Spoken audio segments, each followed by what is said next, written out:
Welcome into the second half of Cannabiz Conversations with Jose Lima. It has been unbelievable discussion, but here's the thing. If you missed the first half, hit pause, go back, watch the first half, get acquainted with this man's history, story, and everything he's working on because it is unfreaking believable.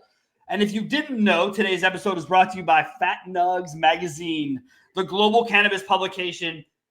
If you don't know who they are, you haven't been paying attention. So go ahead, start paying attention. Women-owned businesses, legacy growers, helping people in prison, folks. Is there a greater cause in our industry than that? I doubt it. And because of that, and because of the work they do, you still have time to vote for them for the #1 publication. Head over to internationalcannabisawards.com to make your voice heard and support Fat Nugs Magazine. We appreciate it, Fat Nugs. Jose, you talked about it in the second half. You want to talk about the bureaucracy of research as well as the projects you're working on. I will caveat this discussion by saying I hate bureaucracy. It's why I left corporate America and created my own company. So it might be hard for me to shy away from my frustration in hearing your stories, but we will share them together. Let's get started with this. You are in a legal state, right? You will have a legal justified program. It's worth credits. It's all of these legitimized things. How did that even come to be? Like, really, how does it, who's the first one to raise their hand and go, yeah, I think we're going to try this? And how quickly has it all come together? Okay. Well, now then I have to talk about, the SIU personnel that actually start creating this program. Because when I got here, I was pretty much just hired to take a position and continue the work they're doing. Yeah. So then I have to talk about, Dr. Buck Hales, Dr. Carla Gage, Dr. Gary Kinsel, because Dr. Antarola, because they're pretty much the ones that created. They actually starting to 2018. They created the Cannabis Science Center, which is a institute, is a multidisciplinary SIU institute where we're combining all the faculty that are interested to work with this plant, with cannabis. Wow. So there are people from med school, faculty from engineering, architecture. It's a multidisciplinary center where anyone that is interested to work with cannabis, it's a place for that. So, and I was pretty much the first faculty to be hired to work specifically with cannabis. So most of the other faculties, they're taking cannabis more as a side project. Yeah. But that's my job here. That's cannabis. So you are hire #1 for the cannabis specific world here. Yeah. I have to imagine with that being the case, man, that you have run into your fair share of red tape and headaches. So you want to start with which ones suck the most? You want to start with the ones you got over? Doesn't matter to me, man, but tell me about that part of it because it has to be tons of it. Well, the thing is, even though it's it's approved program, most of the people here at SIU, they're open mind about it. They're encouraging it. They're seeing the numbers. They're seeing the enrollment increasing. They're seeing the enthusiasm. And to be honest with you, I mean, I think cannabis can be is kind of reviving horticulture and plant science and agriculture in general. Because I see these college kids, they don't really want to farm anymore. They want to move to a big city. They want to work with softwares and AI and computer science, and cannabis and control environment agriculture. It's a way to kind of, hey, we're cool too, right. Come here. And so support your local farmer, get involved with that, right? Really understand it. You're right. You don't see, look, I live in the middle of nowhere farm country, Wisconsin, dude. And I'll tell you what I don't see on tractors. I don't see 20-somethings on tractors. I see 50, 60, 70, 80-year-old people on tractors. That's what I see. So it leads me to believe that the younger generation has decided to go a different direction. That's what I think pisses me off the most about Wisconsin is we have some of the most incredible soil in the world right here. We grow some of the biggest bountiful things. We used to be, back in the 1800s, a #1 producer of hemp in this country. And that is what pisses me off. Forget about all your politics. No, I don't care. What I care about is getting this land to be able to provide what it can provide in regards to this plant, not to mention our universities that could benefit from the science as well. Jose, with that in mind, do you have competition? I don't need you to name them. I don't care. But are you seeing this butt up at other universities and be something that they're trying to make it similar to what you guys have sort of created here? Oh, I mean, it's not really a competition, I guess. And I have to say that SIU was brave to face the Agreed. system, and it's like, okay, we are doing it. Because again, in the end of the day, like right now, pretty much everybody's on the same situation, like no federal grants because of, we know what I'm talking about. Yeah. But and I was just saying, welcome to my life. I don't have federal grants, so we are all in the same situation. But SIU considering that was like, you know what? I see the potential. I think we need to learn more about this plant, and we are doing it. That's it. So SIU was brave enough to do it. I'm seeing other universities slowly doing it, and we are kind of helping each other. You're like, hey, Jose, what was your mistakes? Can you tell me what I should avoid? And then we are helping each other, and then slowly, but not. I don't see many universities doing it. It's getting there. Yeah, it doesn't matter. You guys are ahead of the curve, right? You've been the kind of the format to follow. And I like that it started with people who were just, they were doctors, they were scientists. They were like, you know what? We should get behind this. We should find a way to do it. Then they bring you in. You clearly have the passion. You clearly have the know-how. And you've said it a few times, and I just said it, but passion is a big part of this. And you mentioned a potential of increase of enrollment at Southern, when I think universities are experiencing the opposite. Now, I don't have the data to support that, but conversationally, it sure appears so. That's got to be pretty cool. Oh, yeah, 100%. Because also I'm seeing some other universities that are not really creating a position that is like 100% cannabis. They kind of encouraging faculty to work with cannabis, but not like, hey, that's it. That's what we're going to do. And honestly, I mean, a good example was like the SUNY Niagara in upstate New York. I just went there for a conference, and I was amazed. It's a community college, but I was amazed with the support. The government just provide them like a $1 million grant. So, and I was like, I'm jealous. You guys have a lot of support.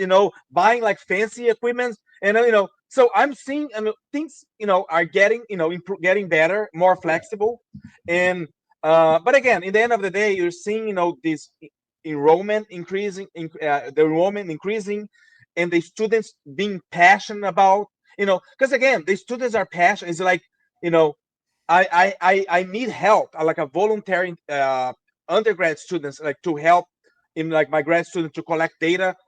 I mean, if I'm working with tomato or corn, no one will help. Just and get they're involved. there working for free just because they want to learn more and be involved. Yeah, the education part of it is really, really cool. That's really what I like about it. And again, more universities, again, the better. The more people involved, the more science, the more all of that is what I'm after. Again, I'm an old school guy, stoner, if you will, in my 40s now. So the science part I never got it. I never really understood anything, even to the most basics of the plant division. I never got it because it was just like, look, I got what I was given. It worked for my headache. So I just made sure I went back to the same guy, got as much of the same thing if I could, and just every time, because that's what I dealt with. But to watch you guys talk about the science, break down the molecules, it can spin one's brain. I will say that. It can spin it, but it is so freaking cool. With you and what you're working on, what's the hardest thing you run up against with regards, if you can share it, on the bureaucracy side? Like what really just kind of you wish was a little bit simpler in your world that maybe isn't? Well, I mean, if you talk to any scientist working in academia, the bureaucracy is crazy. It's time consuming, and I'm not even talking about cannabis. Just conducting research in academia, is very bureaucratic, and people complain about that, and it's just a reality. But when you add cannabis on it, it just gets even worse. So we do have paperwork to complete. For example, I don't see any other faculty member or colleague here at SIU that are obligated to destroy all the biomass or anything that is produced. So in my lab, we need to follow like a USDA the extraction methods, and you need to report that how much the how much biomass we are destroying, and the destruction method has to align with their methodology. So that's one, but I can talk about others, paperwork that I have to fill up. you know for example, the buildings, we need to report all the buildings that we are growing cannabis, because that building must be certified and authorized to grow cannabis. So that's why, I was working with some colleagues, and they're like, "Hey, are you sure that I can grow cannabis here in this building?" I say, "Yeah, don't worry, you'll be okay." But yeah, so and other than that, only like paperwork and this bureaucracy, it's also, even though it's an official program, even though it's all regulated, we are following the rules. I'm still facing some close-minded people, that don't really like what I'm doing. It's like, it's just natural.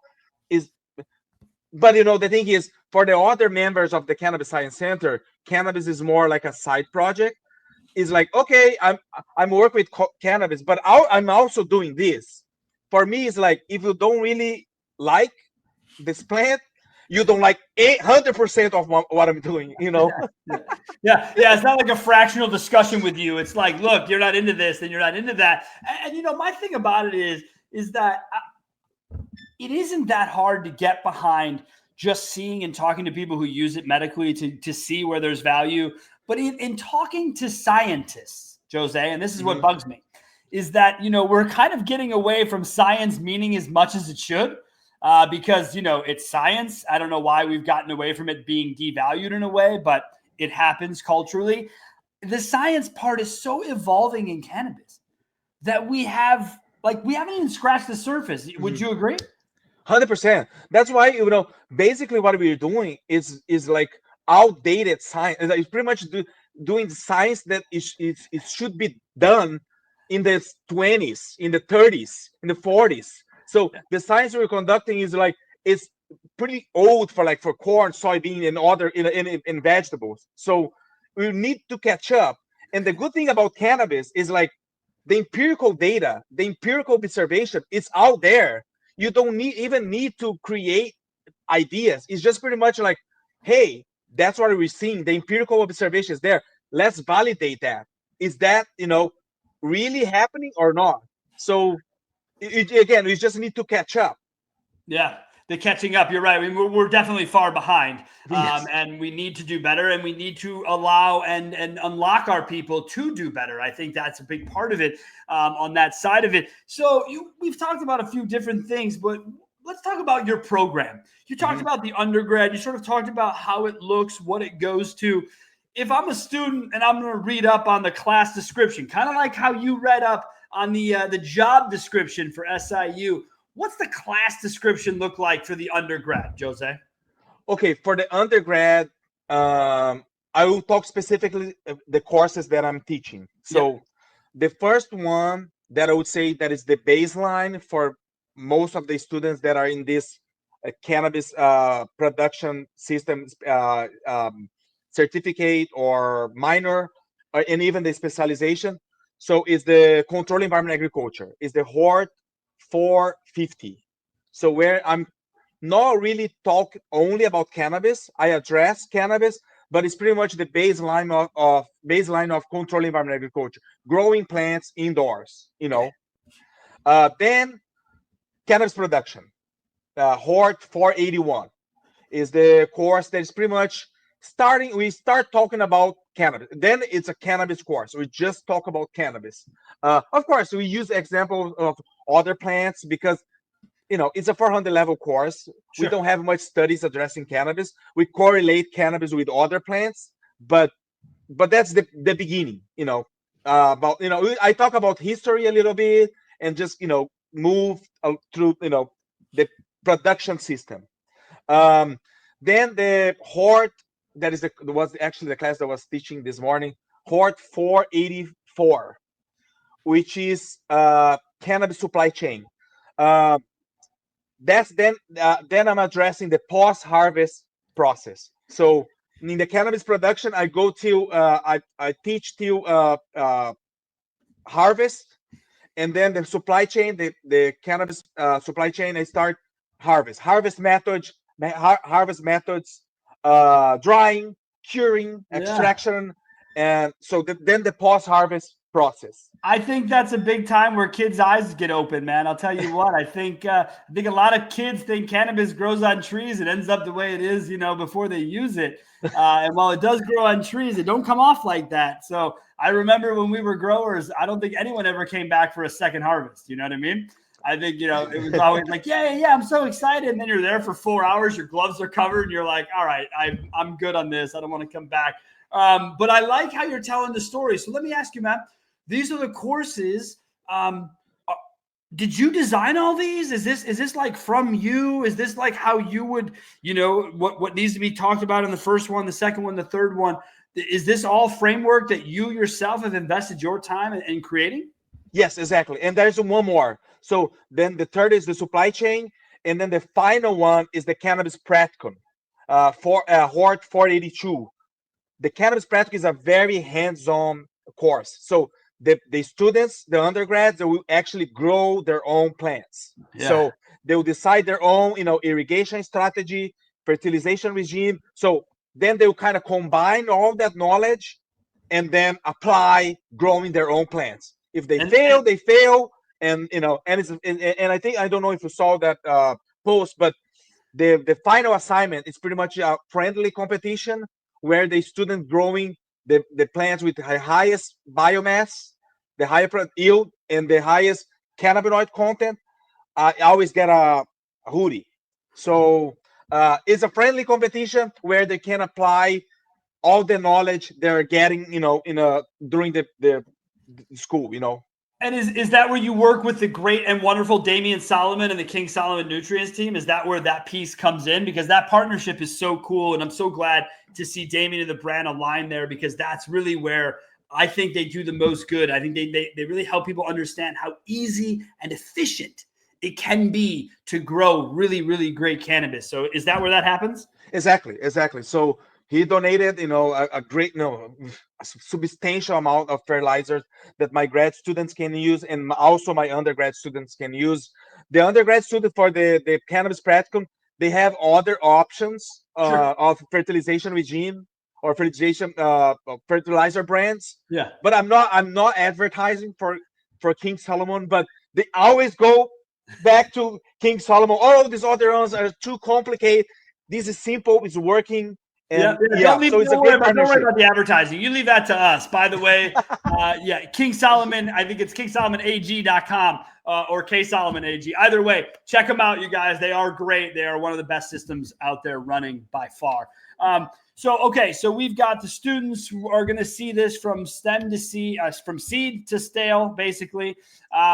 The biomass this is where I get a little upset, though. Like, you're going to grow all this biomass, they're going to grow all these plants, then you're going to destroy them. But I get it. We can't take it with us.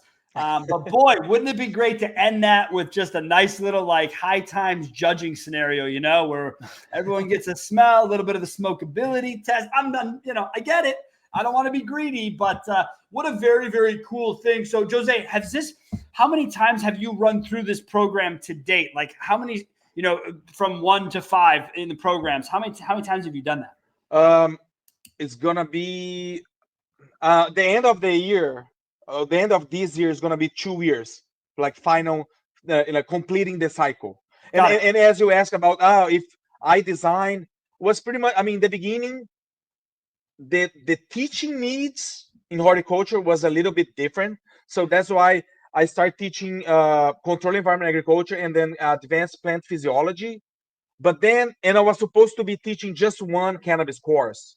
But then, man, they start seeing all the interest, the students, the enrollment, and they're like, Jose, you're the cannabis guy here. Just teach cannabis. Just start creating cannabis courses. They're like, well, I'm happy to do it. Let's do it.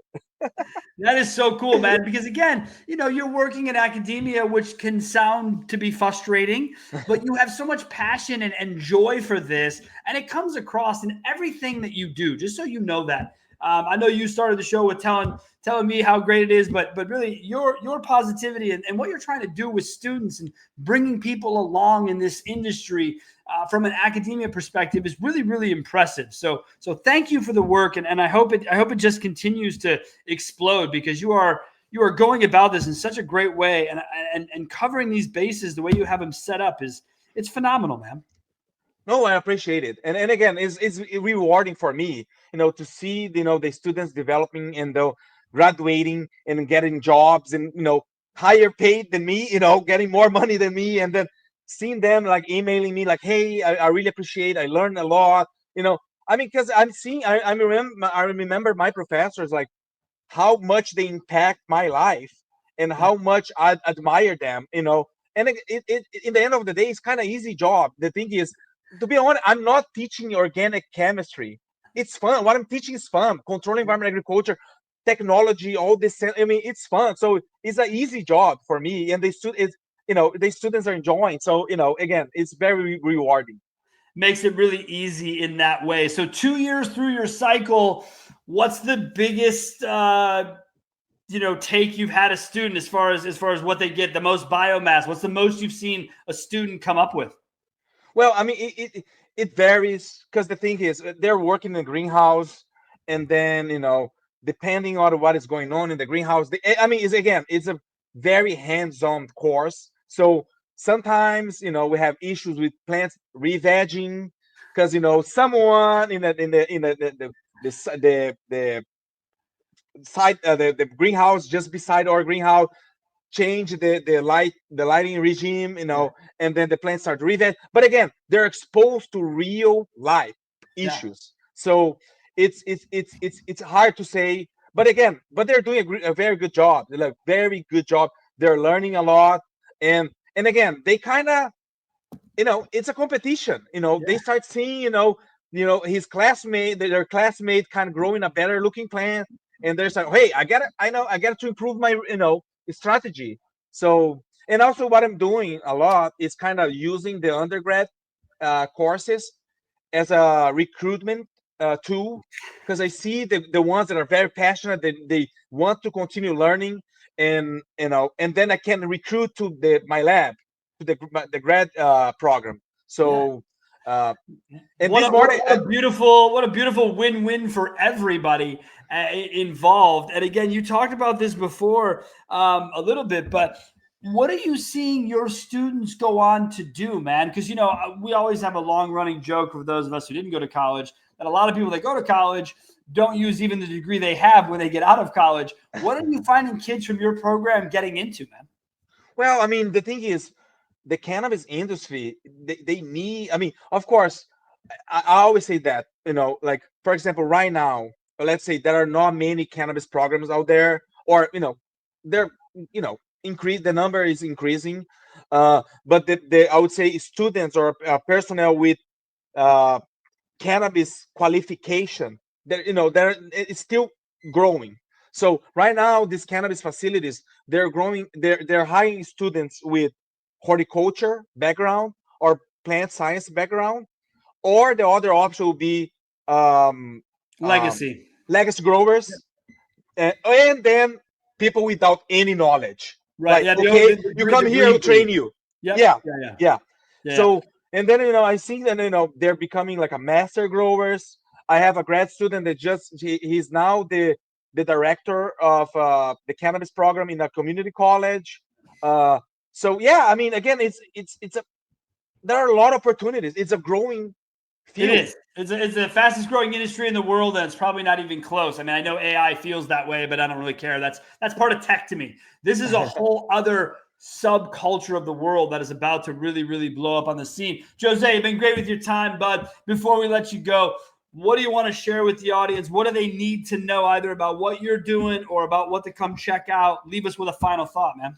Yeah, I mean, I guess I just want to talk a little bit more about my grad program, graduate, program. So As I mentioned that in my lab, I'm working with controlling environment agriculture in general. So we are trying to determine and how to leverage environmental controls like light intensity, duration, temperature, CO2, plant nutrition, biostimulants, like hormones, like plant physiology in general. And so if you're a student, if you're out there and want to go back to school and you're interested to learn more, and then in helping us to develop techniques to optimize plant, not only cannabis, we are open to work with other plants too, if you that's the objective. If you're not willing to help us to develop techniques to optimize like plant yield and quality based on crop steering, and increase sustainability and efficiency via plant physiological and biochemical and agricultural approach, we will be welcome in my lab, or even to join SIU undergrad program as well. I love it, folks. If you're at all interested, I say this is like going back to school to get something that matters. The jobs that are being created, the opportunities that are being hired, they're going to start to matter. To see those college degrees is going to start to set you apart in a way that other ones didn't. So if you've done it before, go back and do it for something that matters. Check out Jose and everything they're doing down at Southern Illinois University. It is outstanding. Jose, man, thank you so much. This is exactly what I hope. You know what? It was beyond what I hoped it would be. You're a really phenomenal individual. And if I am ever in your neck of the woods, you can guarantee I'm going to come by and see this lab, man. Oh, yeah. No, so, by the way, September 19, we are hosting a symposium here, the 2025 SIU Cannabis Symposium. You're invited. I mean, we'll be more than happy to have you here. September. We need to talk more about that, bud. There could be some interesting things here with the show and some content and some people. We could really do some fun stuff to bring attention. So let's follow up on that conversation. I appreciate you letting me know that. And thank you again for the time, man. You've just been phenomenal. Thank you. I really appreciate it. Happy to Everybody, be here. As always, thank you to Fat Nugs Magazine. If you're looking to be a part of something that matters, you'll want to be a brand partner with these guys. The reach is incredible. The new website is out of this world. And the way they deliver their message, I mean, look at how beautiful these things are. I don't think there's ever a question about art coming together with cannabis in such a beautiful way. There's still time to vote for them in the International Cannabis Awards. So head over to internationalcannabisawards.com. Make your vote heard for the #1 publication. There's a lot of scrolls on that page, people. You got to get down to the bottom, but it's there. Publication, Fat Nugs Magazine. Click it, send it. Jose, thanks a lot. Folks, thanks a lot for joining us. Have yourselves a great week, and we'll see you again next time. Thank you. Bye-bye.